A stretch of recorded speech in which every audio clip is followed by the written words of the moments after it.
মাছ রান্না করছি। এটা হচ্ছে ব্রিকেট মাছ,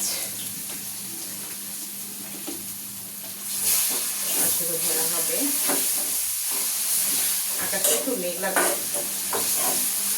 মেঘ করেছে আকাশে প্রচুর। তো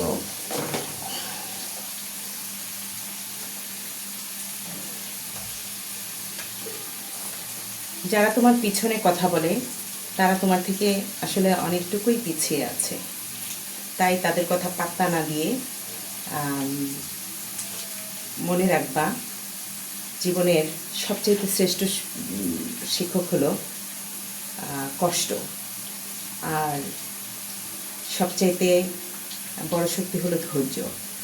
তাই এই দুটো থাকলেই চলবে, তুমি অনেক দূরে এগিয়ে যেতে পারবে।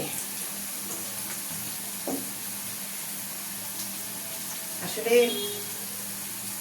কারো ভালো কেউ আজকাল আর দেখতে পারে না। কেউ ভালো আছে শুনলে অনেকের গা জ্বালা করে ওঠে। তো এইগুলো আসলে পাত্তা না দিয়েই আমাদেরকে চলতে হবে।